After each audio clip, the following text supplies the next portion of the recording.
depois, um aviso aqui. Se tirar o Romero, tá fazendo bobagem. É capitão, é líder. Competitivo. É extremamente identificado com a torcida. Ah, o Wallace é bom? Mas não provou nada ainda. O Romero não pode sair do time. Abre o olho, Jardim.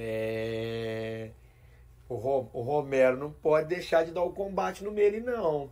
O time já tá Senão frágil. vira corredor. Agora, quem ouviu a entrevista do Jardim, dá para entender que ele não é para brincadeira, não. Ele foi muito claro. Eu trouxe um jogador. Ele fala muito de ambição, né? Não, ele Tá fala fechado muito o elenco. competitividade, de vontade, de ambição. Então, o que a gente percebe é que ele não vai ter medo de botar jogador no banco, não. Eu tenho uma informação de que ele é obcecado por um futebol mais físico. E que anda muito incomodado com a forma que o Cruzeiro montou o elenco. Por ter um elenco pouco físico. Ele chegou a tratar disso com vocês? Não, ele trabalhou que os jogadores estavam em patamares muito, muito distantes um do outro. Ele citou, inclusive, o caso do Vidalba.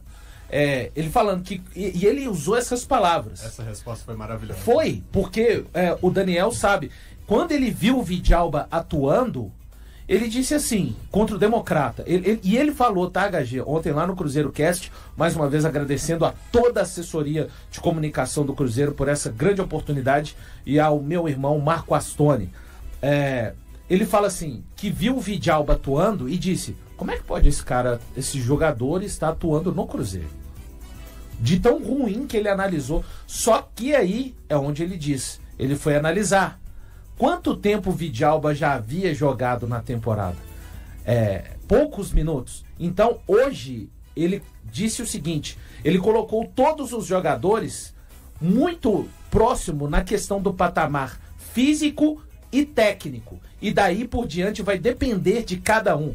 Essa pergunta foi uma resposta de uma pergunta do torcedor, falando, e aí, o Vidalba vai ser escalado no sábado? O torcedor até brincou, porque eu quero saber para escalá-lo ou não no meu cartola.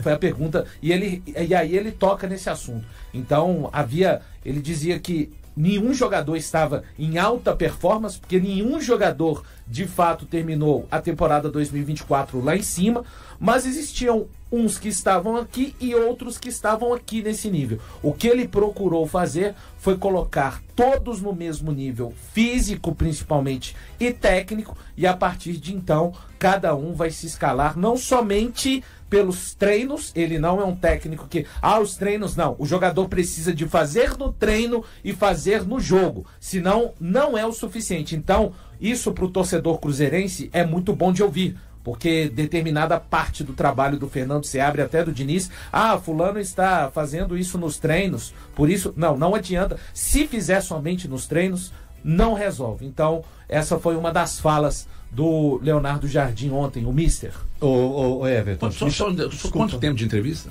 1h23. 1h20, 26.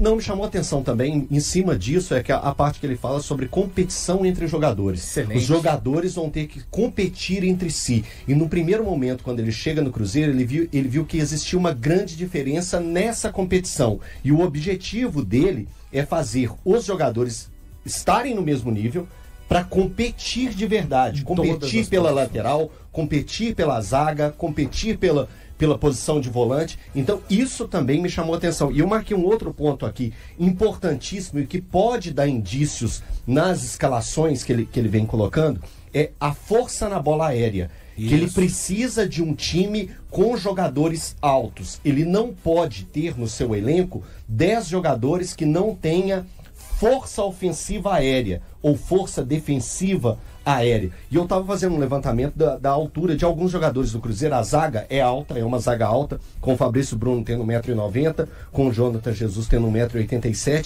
mas aí veio uma questão que ontem eu estava debatendo e eu estava levantando a bandeira do Lucas Romero, e os meninos brincaram, Elton, agora você virou o defensor do Lucas Romero, pela movimentação dele, pela dinâmica que ele dá no jogo, mas aí eu fui pegar o sentido da bola aérea que o Leonardo Jardim tanto pede. O Romero tem 1,72 m, o Wallace 1,88 m. Então, quando você colocar o Wallace para realmente competir fisicamente com o Lucas Romero, ele vai estar um passo à frente por causa da altura. Especialmente quando isso se der contra equipes que têm A bola jogadores forte, né? de estatura mais elevada. Né? Tem um ponto nisso aí que Mas a única precisa ser coisa- observado. Gente, não é só o cara ter afeto por jogadores altos, porque são altos, não. Não é o o caso. Wallace, além de ser um jogador forte fisicamente, ser de fato muito alto, ele sabe jogar. No Ele Cruzeiro só não que ele mostrou isso ainda ainda. não mostrou.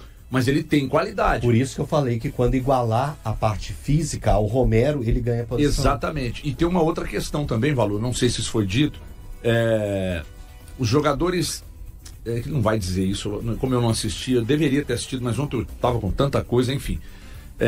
A questão dos jogadores mais lentos, jogadores menos intensos, é outra coisa que tem incomodado e muito ao Léo Jardim. Eu acredito Mas que quem disso é menos intenso nesse o elenco? Lucas Silva, por exemplo, jogador mais lento. Mas a gente nem conta. HG, com mas Lucas Silva. assim, Quando a gente faz a análise do elenco do Cruzeiro, o Lucas Silva não é nem citado. Pois é, A gente fala de Lucas Romero, mas mesmo fala que de pra Matheus reserva- Henrique, fala de Wallace, fala de Christian. Mesmo que para reserva Não, tem então, incomodado. mas a gente fala do Eduardo e a gente não fala do Lucas Silva. A questão é a seguinte, para mim tá bem claro. O Jardim, ele não consegue, ele chegou num período, ele não consegue trocar algumas características que ele gostaria, talvez, essa questão da estatura do time, ele não consegue.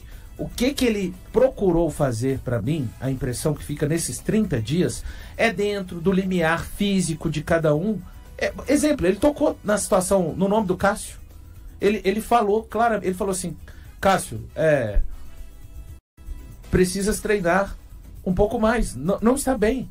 E aí ele diz que já no jogo contra o América, depois daquela parada da fase de classificação, o Cássio já demonstrou melhora e já citou da melhora do Cássio agora, principalmente no jogo amistoso contra o Red Bull Bragantino. Então, dentro da possibilidade de cada um, ele fez o melhor trabalho possível para deixar cada um dentro do seu melhor no aspecto físico e técnico, e daí por diante, os jogadores, como ele disse, eles vão se escalar.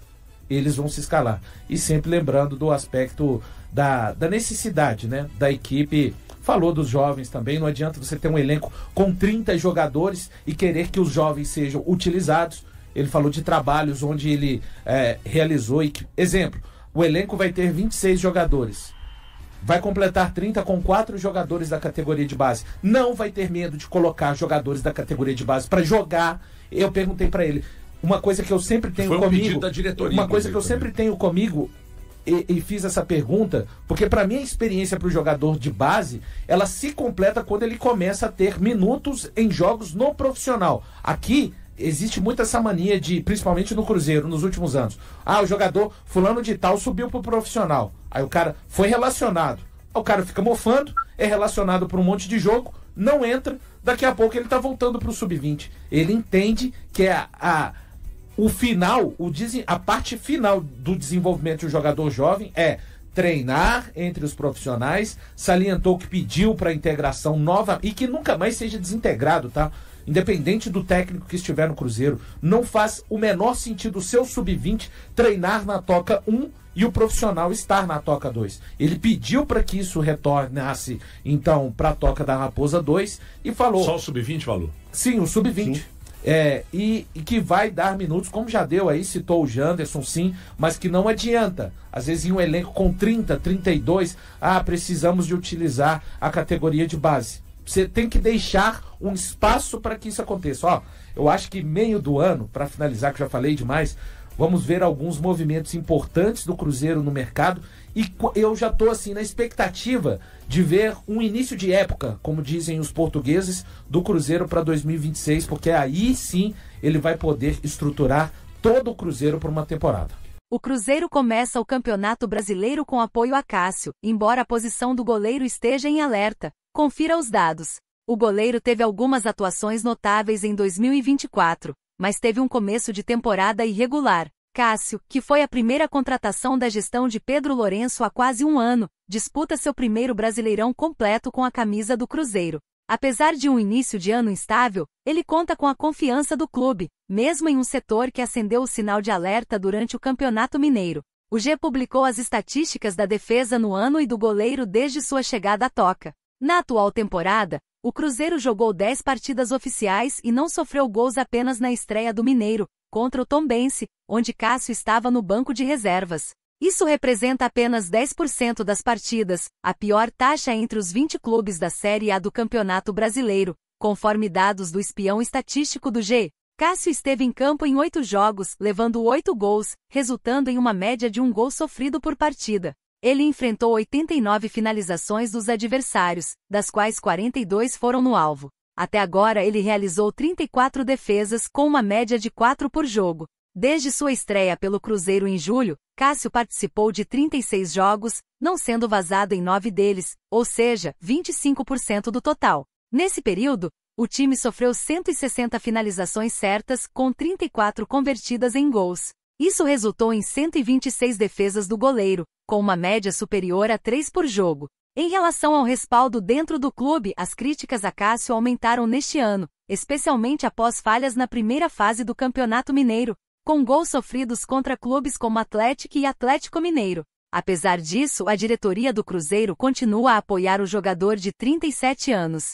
Após a saída de Anderson para o Atlético Goianiense, a diretoria recebeu propostas de empresários oferecendo goleiros. Um deles foi Gabriel Vasconcelos, formado no Cruzeiro e atualmente no Vitória. No entanto, a diretoria, em conjunto com o técnico Leonardo Jardim, decidiu não contratar outro goleiro no momento. Outro nome oferecido foi o de João Paulo, do Santos. Léo Aragão é o backup imediato de Cássio, tendo se destacado em amistosos nos Estados Unidos em janeiro, mas também cometeu erros no jogo contra o Democrata GV. O jovem Otávio, de 18 anos, é o terceiro goleiro do elenco.